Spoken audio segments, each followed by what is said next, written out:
Bakan Bey'in bu son almış olduğu kararı doğru buluyorum ve kendisine teşekkür ediyorum. Çünkü şu an yani pandemi süreci sıkıntılı bir noktada devam ediyor. Özellikle Gaziantep'te ciddi sıkıntılar söz konusu. Bir de bunun yanında okullar açılmış olsaydı gerçekten sonuçları kötü olurdu diye düşünüyorum. Dolayısıyla bakanlığımızın almış olduğu kararı ben destekliyorum ve teşekkür ediyorum bakanlığımıza. Şimdi uzaktan eğitimde daha önce de aslında sizinle bir başka röportajımızda ifade etmiştim. İnteraktif eğitim mutlaka olmalı. İnteraktif eğitim uzaktan eğitimde nasıl sağlanır? Öğretmenler sınıflarını 2'ye 3'e bölerek bunu sağlayabilirler.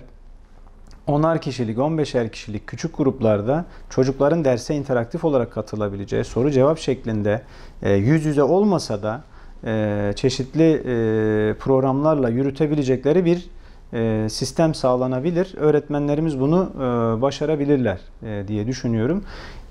Lakin bunun altyapısında bir takım yetersizlikler var. Özellikle internet altyapısı zayıf olan bölgelerimiz var. Özellikle varoşlarımızda sıkıntı söz konusu. Burada ekonomik durumu iyi olmayan yavrularımıza, çocuklarımıza, öğrencilerimize mutlaka destek olunması gerekiyor. Bilgisayar, tablet ve internet altyapısı noktasında bu çocuklarımızın desteklenmesi gerekiyor ki eğitimde fırsat eşitliği sağlansın. Ayrıca bakanlığımızın EBA üzerinden online olarak yapılan derslerde ders saatinin artırılması yönünde bir çalışması olursa iyi olur, faydalı olur.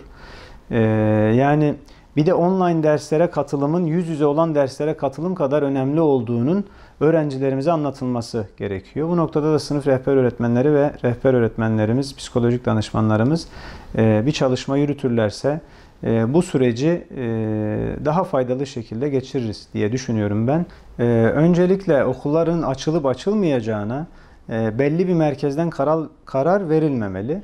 Yani bakanlık değil de karar verme noktasında olan bu yetkisini bakanlık illere bırakmalı. Yani illerin inisiyatifinde olmalı. İller bunu ilçelere, ilçeler köylere, mahallelere ve oradaki bütün kurumlar, bütün paydaşlarla bir araya gelerek karar vermeli. Yani buraya kantincisi, servisçisi, velisi, okul aile birliği, sendikalar, dernekler, vakıflar, eğitimin bütün paydaşları bir araya gelmeli ve onlar karar vermeli, süreci de onlar yürütmeli. Çünkü kararı verince, şimdi biz okulları açacağız ama kantincimiz acaba hazır olacak mı? Ne gibi tedbirler alınması gerekiyor? Servisçimiz sosyal mesafeye uygun taşıyabilecek mi? Yani o anlamda ayrıca yapılacak alınacak birçok tedbir var. Şimdi örneğin öğrencilerimiz birer metre mesafeyle her sıraya bir kişi oturtulabilecek mi? Sınıflarımızı ve okulumuzu hijyen açısından gerekli temizliği yapacak personel sayımız tam mı? Okullarımızın maske ve dezenfektan gibi pandemide ihtiyaç duyulan şeyleri karşılayabilecek bütçesi var mı? Yani birçok soru var, birçok sorun var. Yani bunların çözümü noktasında